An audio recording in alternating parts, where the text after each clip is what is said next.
ହାରି ନଥିବା ଝିଅର ସ୍ୱପ୍ନ।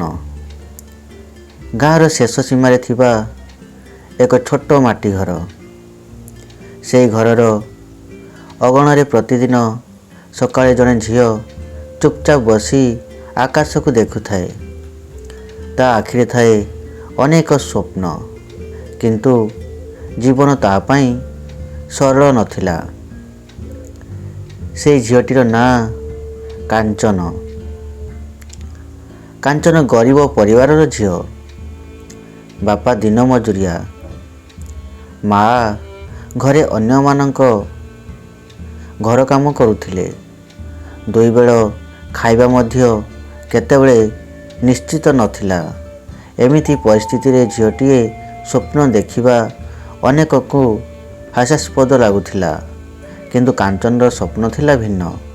ସେ ଚାହୁଁଥିଲା ପଢ଼ିବାକୁ, ଆଗକୁ ବଢ଼ିବାକୁ, ଏକ ଦିନ ନିଜ ଗାଁର ଝିଅମାନଙ୍କ ପାଇଁ ଆଦର୍ଶ ହେବାକୁ। ସେ କହୁଥିଲା, ମୁଁ ଗରିବ ହୋଇପାରେ, କିନ୍ତୁ ମୋ ସ୍ୱପ୍ନ ଗରିବ ନୁହେଁ। ସ୍କୁଲକୁ ଯିବା ତା ପାଇଁ ସହଜ ନଥିଲା। ଚିରା ପୋଷାକ, ପୁରୁଣା ବହି, ଛିଣ୍ଡା ବ୍ୟାଗ୍। କେତେକ ସହପାଠୀ ହସୁଥିଲେ, କେତେକ ତାକୁ ଅବହେଳା କରୁଥିଲେ, କିନ୍ତୁ କାଞ୍ଚନ ମନେ ମନେ କହୁଥିଲା, ହସିଲେ ହସନ୍ତୁ, ମୁଁ ହାରିବି ନାହିଁ। ଦିନକୁ ଦିନ ଦୁଃଖ ବଢ଼ୁଥିଲା। ବାପା ଅସୁସ୍ଥ ହେଲେ, ଘରେ ଅର୍ଥାଭାବ ଅଧିକ ହେଲା। ମା କହିଲେ, ମା, ତୋ ପଢ଼ା ଛାଡ଼ି ଘର କାମ କରିଲେ ଭଲ ହେବ। ସେଦିନ କାଞ୍ଚନ ବହୁତ କାନ୍ଦିଲା। ରାତି ସାରା ଆଖିରେ ଆଉ ନିଦ ଆସିଲା ନାହିଁ।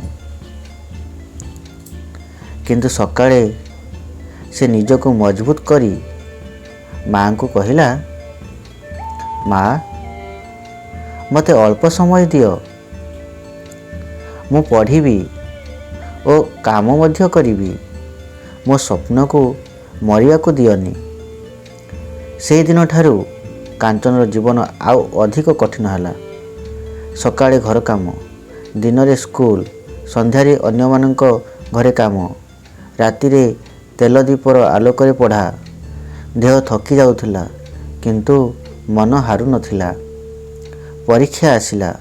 ସମସ୍ତେ ଭାବୁଥିଲେ ଏ ଝିଅଟି କ'ଣ କରିପାରିବ। କିନ୍ତୁ ଫଳାଫଳ ଆସିବା ଦିନ ସମସ୍ତେ ଆଶ୍ଚର୍ଯ୍ୟ ହେଲେ। କାଞ୍ଚନ ସ୍କୁଲରେ ପ୍ରଥମ ହେଲା। ସେଦିନ ତା ମାଙ୍କ ଆଖିରୁ ଖୁସିର ଲୁହ ଝରିଲା। ବାପା ଦୁର୍ବଳ ହାତରେ ତା ମୁଣ୍ଡରେ ହାତ ରଖି କହିଲେ, ମୋ ଝିଅ ହାରିଲା ନାହିଁ। ପରେ ସ୍କଲାରସିପ୍ ମିଳିଲା। ଉଚ୍ଚ ଶିକ୍ଷାର ଦ୍ୱାର ଖୋଲିଗଲା। ସହର, କଲେଜ, ନୂଆ ଦୁନିଆ, ସବୁକିଛି ଥିଲା ନୂଆ ଓ କଠିନ। କିନ୍ତୁ କାଞ୍ଚନ ଭୁଲିଲା ନାହିଁ ନିଜ ମାଟି ଘର, ମାଆର କଷ୍ଟ, ବାପାଙ୍କ ସ୍ୱପ୍ନ। ବର୍ଷ ପରେ ସେହି ଗାଁର ସ୍କୁଲରେ ଏକ ଦିନ ଜଣେ ଶିକ୍ଷିତ ଯୁବତୀ ଆସିଲେ। ଛୋଟ ଛୋଟ ଝିଅମାନେ ଆଶ୍ଚର୍ଯ୍ୟରେ ଦେଖୁଥିଲେ। ସେ ଯୁବତୀ ହସି କହିଲେ, ତୁମମାନଙ୍କ ପରି ଥିଲି। ମୁଁ ହାରି ନଥିଲି, ସେଥିପାଇଁ ଆଜି ଏଇଠି। ସେ ଥିଲେ କାଞ୍ଚନ, ହାରି ନଥିବା ଝିଅ, ଯାହାର ସ୍ୱପ୍ନ ଆଜି ଅନ୍ୟମାନଙ୍କ ଆଲୋକ ହୋଇଯାଉଥିଲା। ଶିକ୍ଷା।